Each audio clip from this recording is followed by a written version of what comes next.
Excited, scared, both? I was in the car and Dave Filoni calls up. Hey Sam. Hey Dave, what's going on? And he says, hey, and he just went straight forward. He goes, I need a Darth Maul, can you do it? And there's only one right answer to that, which is yes.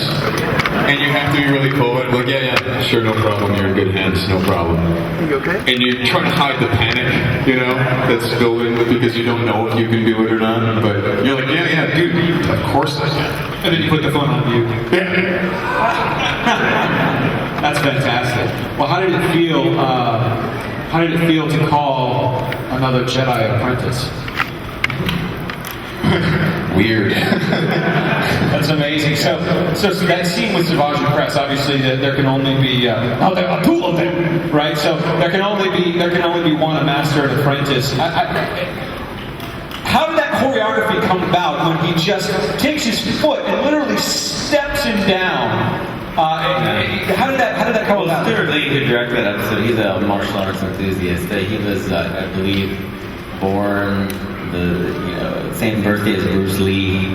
He takes that connection very seriously. He met Bruce Lee as a child, so you might know. So he told me that like the whole kicking of Savage in the knee was something that he got from a movie he had seen. So a way to weaken an opponent. He takes it very seriously. All the directors try to one up each other when it comes to the lightsaber fights anymore. So season 5 is smashed full of like the best lightsaber fights we've ever done.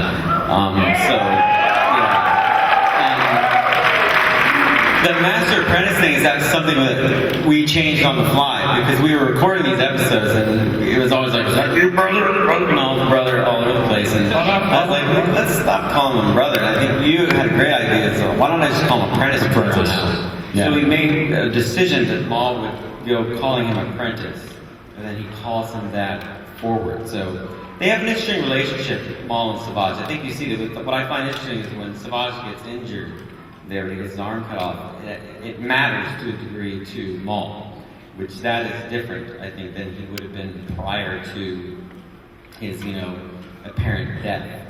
So, Maul is in some ways a different character in this resurrected form than he might have been previously, and a lot of that, over the long scope of it, has to do with Mother Talzin, and ultimately what her end game is for having done all these things and bringing these people back and putting them into play.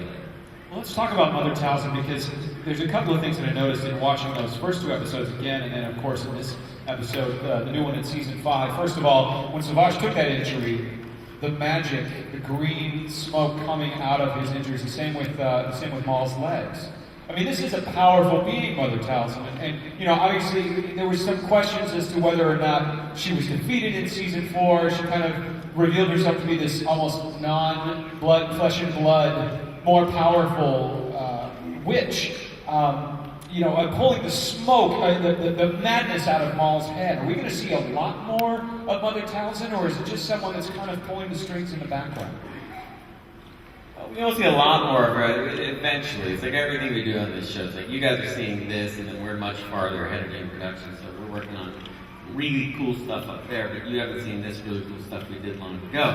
So it's always hard for me to answer those questions. It's safe to say that Mother Talzin isn't dead by any stretch of the imagination. She just kind of evaporated away. She's really tricky, in a way that frankly Grievous didn't really understand. To Grievous, he would probably try to report her as being dead, having thought he'd just decimated the Night Sisters. The Night Sisters, they're not so easily defeated. They're witches, they're sneaky. They deal with an older kind of magic, and in a way that magic has its connection to the Force, but it's not exactly the way the Jedi and the Sith perceive it and use and wield the Force. So the Jedi and the Sith are kind of more advanced, and they deal with the Force and everything on a more galactic level, and then the Night Sisters are very kind of earth and tree and stone and like nature wielding creatures. So they have a lot of binding to the land, and so that's why you see her kind of reappear on Dathomir. It's kind of like a nucleus of her power there. So, but Night Sisters aren't out of it. I mean, they took a big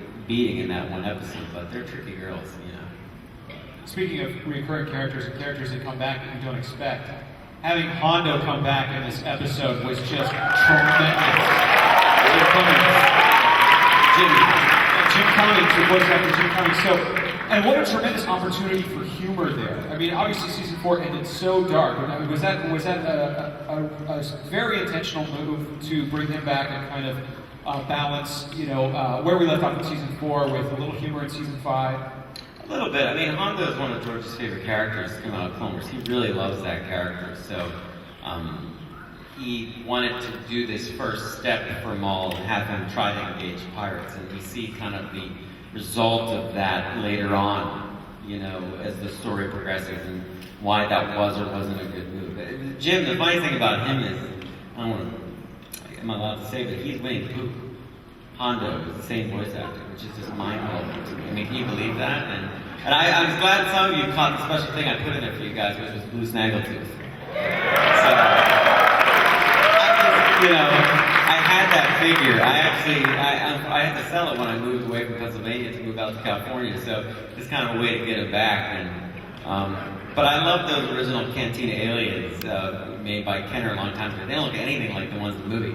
So it's kind of you might see more of them show up in the show, let's put it that way. There might be like a Rhodey in a ridiculous lime green jumpsuit walking around just in the background or something, or a dude in an orange vest that looks like, Michael J. Fox from Back to the Future or Hans Butler, something like that. So you'll see, they're there. That's great.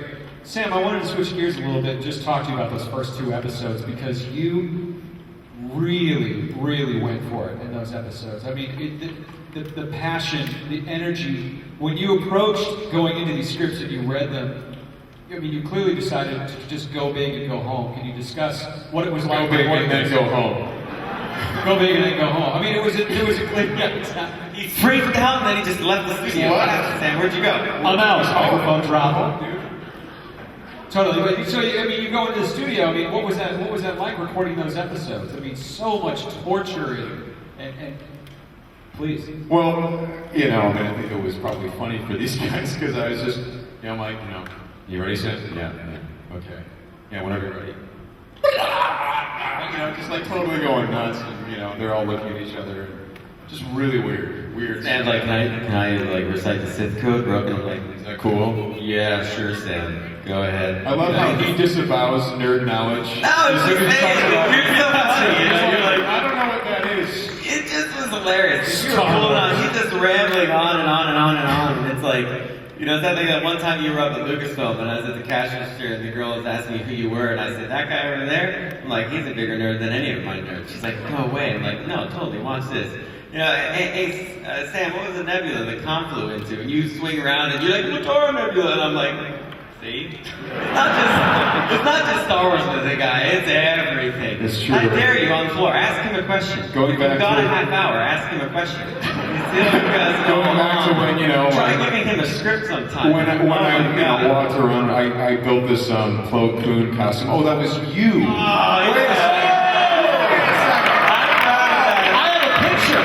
It's outside my door. It's reminding you of who you are. Steelers jersey on it now. So, yeah, it does. The silent sentinel. Yeah, anytime you want to accuse me, I'll just point to the costume staring accusingly at you. I love it. I still remember Rebel Legion. What was the question?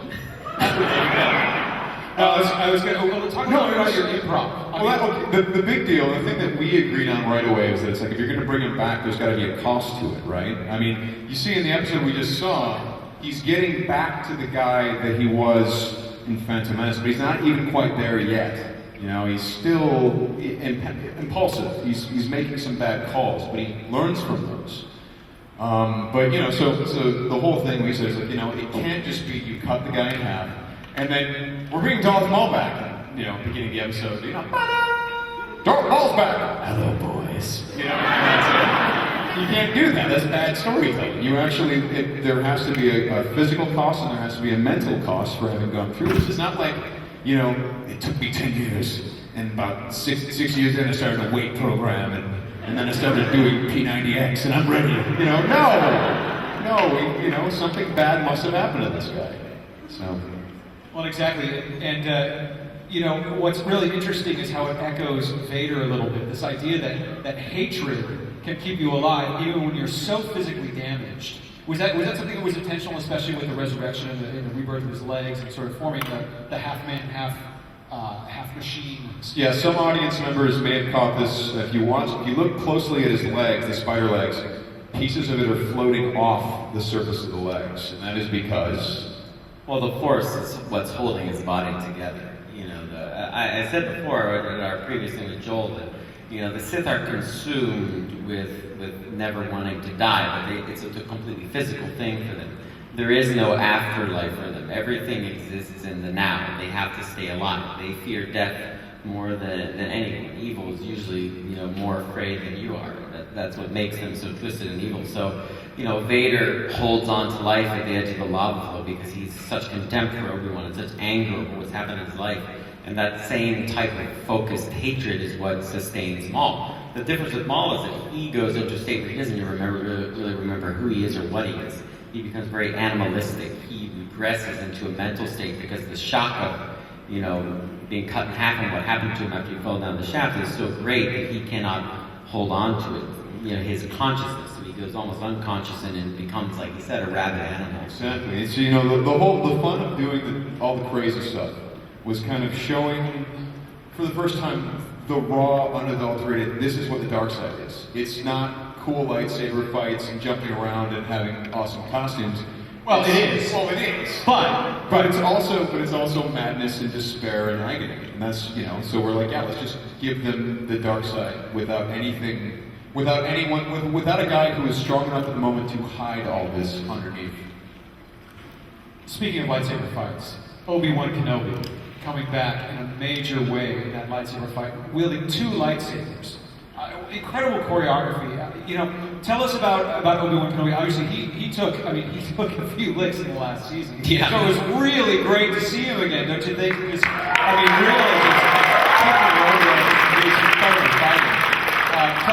tell us about the idea of 2 lightsabers and Obi-Wan Kenobi. I mean, he's coming back obviously in a big way in season 5.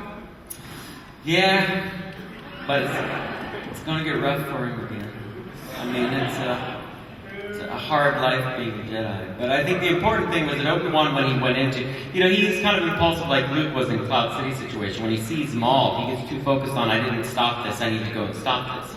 So he rushes out. Now, Yoda is at least wise, and Yoda has, when he meditates, tried to look into the Force and try to see how things are moving, and he actually anticipates that Ventress will probably help Obi-Wan. I'm not sure if he knows exactly that it's Ventress, but he knows that something unlooked for, someone unlooked for will help Obi-Wan Kenobi and that it's key for him.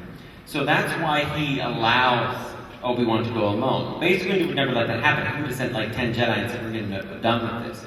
But Yoda always tries to think in a much bigger, broader picture, you know, and he's willing to kind of let the Force flow and follow it a little more. So he knows if he allows Obi-Wan to go by himself, that something critical will happen. It could be critical later on. He's not sure how, but he trusts the Force that way. He doesn't try to control things. He doesn't try to look into the future and act on things and then make those things happen. That's what the Emperor does. The Emperor sees things in the future and says, I want that to happen, and I seize upon that and make that happen. So Obi-Wan rushed out there, didn't realize Savage Opress was there, thought he was just going to be fighting some deranged guy. Wasn't even sure it was Darth Maul, thought it could be someone claiming to be Darth Maul. Gets there, it's the worst case scenario. Not only is it Darth Maul, but he realizes that he's teamed up with Savage Opress, and he loses that fight rather quickly. He's not in the right mindset. Ventress and Obi-Wan together are kind of stalemating them, but are eventually going to lose in that space, in that situation. They need to flee. And let's say it's always cooler when the heroes flee the villains. That's what made the original trilogy so cool. When you get to this episode, Obi-Wan is much more focused and ready. Not only that, when Adi-Gali dies, he gains even more focus and has to kind of right that wrong.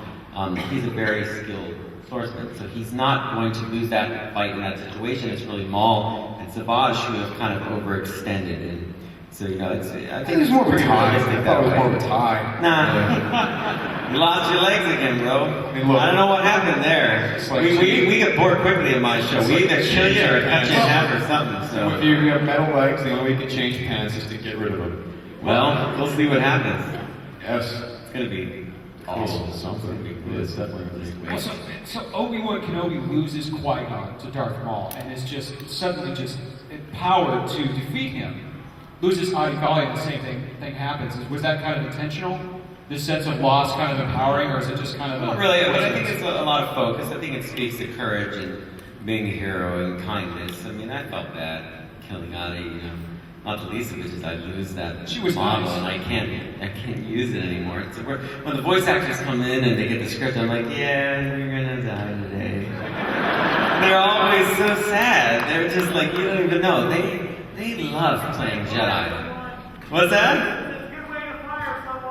I never fire anybody. You know, I try to give them a different voice. You know, I don't know if you noticed it. Matt Lanner played one of the pirates in it brilliantly. You know, Awesome.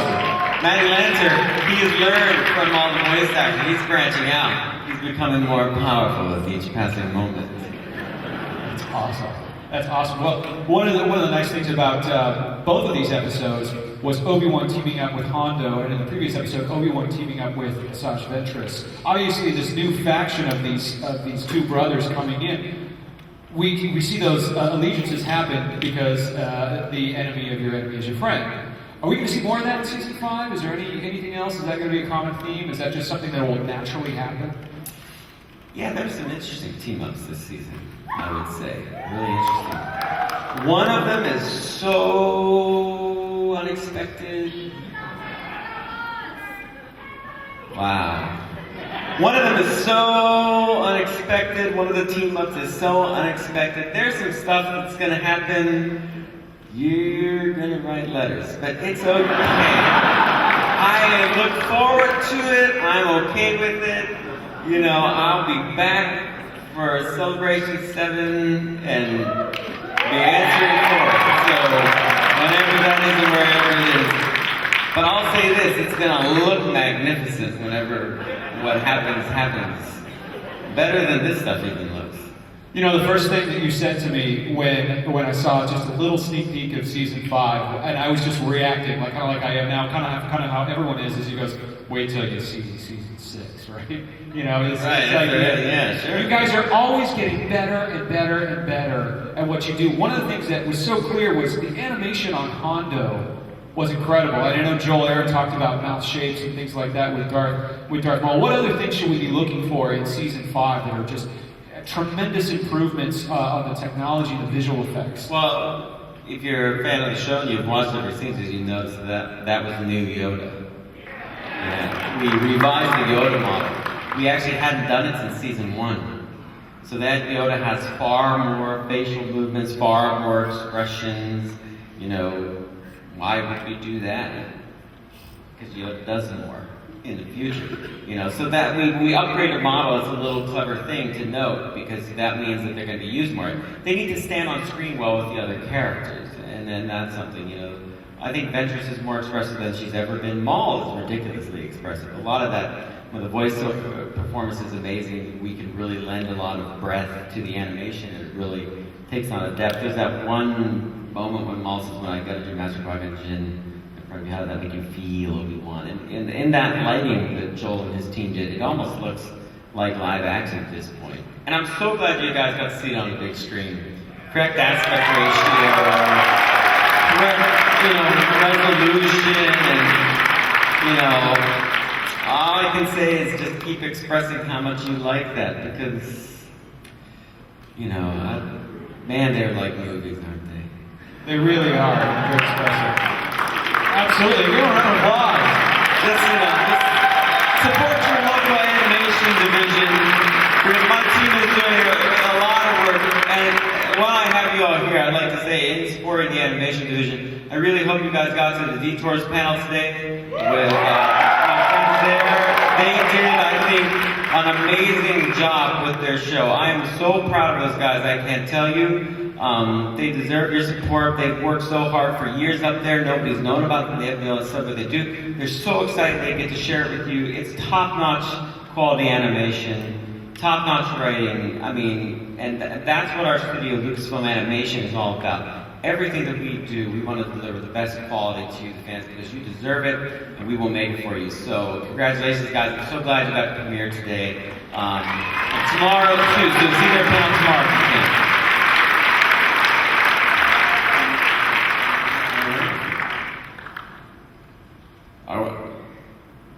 A couple, okay. A couple more. So the We wanted to open it up to the audience. We have some time, so we can do just a few questions. Why don't we have a microphone right over here and one right over there? So why don't we go ahead and start with this gentleman right here. Hi, first off, for Sam Witwer, this gentleman really likes you in Doomsday Smallville, apparently. And for my question, for Dave Filoni, I just want to know, can we expect any upcoming CIS leaders, perhaps like Warren Senator Tikius, soon? Not this season, though. Sorry, that's not a focus point. You will see. I'll give you something because you guys stayed here. Believe me, you're going to be glad you stayed the whole time. You're going to see some mutants. You haven't seen a lot of them. So you're going to see that up close and personal. So if you like mutants, this is your year. Thank you. Right over here. First off, Dave, nice shirt. Love the Marvel stuff. Oh, I'm sorry, Colin's shirt. Anyway, what happened? Very simple. I think we all have nice shirts. I mean, Yes, Sam. I like yours. it's a great shirt. It's quite nice. I'm sorry that I didn't compliment your shirt, Sam. It's all right. So what happened to Ventress? We knew what happened to her in what way. She got married. Well, Don't say that. What's wrong with you? Don't say that. That will go all over the place. That was what they tweeted just now. Of course, that just got married. It's everywhere now. It's everywhere. One at a time. Apprentice. Yes, my master. All right. She's riding off with Obi-Wan at the end. They're worried about being hunted together. Is he going to take her into custody? Are they going to work together on this? Well, that was a little debate we actually had. When we wrote a Dark Horse comic book. Henry Gilroy and Steve Melchin got together and wrote a story that follows this story. And if you stop at the Dark Horse booth down the main, you actually go get it. But it actually picks up the fact that Obi-Wan lets her walk. The clones would have wanted to arrest her. He would normally have arrested her, but he senses kind of this change in her, and he lets her walk. She did a good thing, so he chooses to reward her, even though she's basically a war criminal. We recorded part of that. That was in the script. You remember that? Yes, there was a conversation. We had to cut it because it was too long. You're right. That's a good memory. But yeah, it was in the script. We had to cut it for time, where they talked about what they were going to do. She was like, so what do we do next? And they got into it. But, Ventress is on an interesting course. And I have to say that it was George Lucas's idea to set her on this course. And I think it, again, shows his brilliant, ideas for story. That getting her out of being the one-dimensional side villain was a good thing to do. Thank you. Okay, right over here. Go ahead. All right, first, Sam, I want to say I love your being human work. Very nice. Thank you. And my question is for Dave. Due to the fact that Ian Abercrombie has passed away, which is very sad for the Star Wars universe, will Ian McDiarmid take on the role of the voice of Palpatine? Well, I have to tell you, replacing Ian Abercrombie is something I never wanted to do. He is a very good friend of mine. He is a part of our family among the voice actors. He is very important to us, not just as a performance, but as a person. He was a real leader for us, a mentor figure for me. It was a real downer. It's been very difficult to replace him. And all I can tell you at this point is I've done my best with my team of people to find the best person to replace the great Ian Abercrombie. Where I'm thankful is that, as you see in this clip, he did almost all of season 5. Pretty much all the lines are Ian, and I won't really, it's really his best work that he did. So for now, what I'm going to do is I'm just going to continue to talk about Ian Abercrombie and honor his memory throughout season 5 until the time comes that I don't have any more of his work, and then I will, introduce whoever's going to play Palpatine next to you guys. Okay? Thank you, Dave.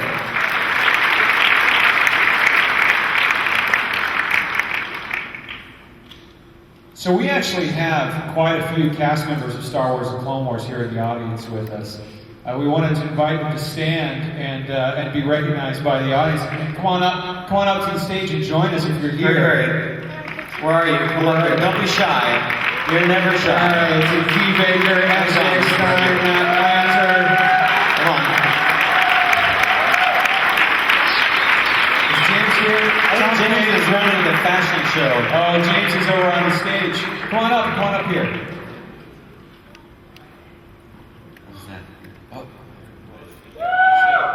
Hold on for 1 second. come on, there you are. There. Ashley Welcome. Eckstein, Matt Hi, Lantern, guys. D. Baker, Claire Grant. anyone else? Claire Grant, where's she? Hi, Hey. You were in the episode, so was that awesome? Love That's Razzie. So there they are, and everyone wants to know what happens to you, and we're not going to tell them. We are not going to tell them. But, of course I know, I'm the director of this thing. But I want to say, thank you guys. You do brilliant work. I think the fans have been great to us. I think you've all worked very hard over the years to bring them great Star Wars, create some great new characters, continue the tradition of older characters, and I'm so proud of all of you. I mean, I can't express it enough. Thank you so much for everything. Basically out of time, right? We're getting there. We're pretty much out of time, unfortunately, but We have time for one more question. What do you want? My name is Ben from California. And my question is for Sam Witwer, the Darth Maul man. Wait, where are you, Ben? Over there? Right over here. Cool. I was wondering when you were preparing for Darth Maul what you might eat. Because you woke up quite quickly, and I'm wondering if I might be able to get into that diet. Also, what was it like working with James Arnold Taylor?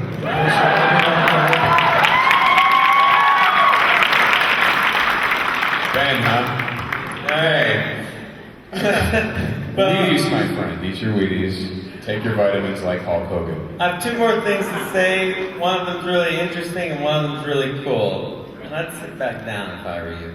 The first one is tomorrow at 2:30. There's a special screening tomorrow for families. If you've got kids 12 and under, please come to this theater. We're going to have a really special event for the families and the kids. So please make sure you come to that tomorrow. You will not be disappointed. Please make sure you come. 12 and under tomorrow. Must have a kid to enter. Don't take anybody else's kid. Make sure it's your kid. Okay? Don't give me this on their uncle's stuff. That's kind of strange. So, okay? The other thing is, because this work was really good, it was really exciting, but I have all of you here. There's a big screen, and I've got a new trailer. So you guys haven't seen it either. So let's roll the new trailer. It's a long one, so sit down. Something is stirring in the underworld. I fear it is a fertile place for Maul to flourish. Let him play with the rabble. It is of no relevance to the Senate compared to the Separatist threat. Begin your attack.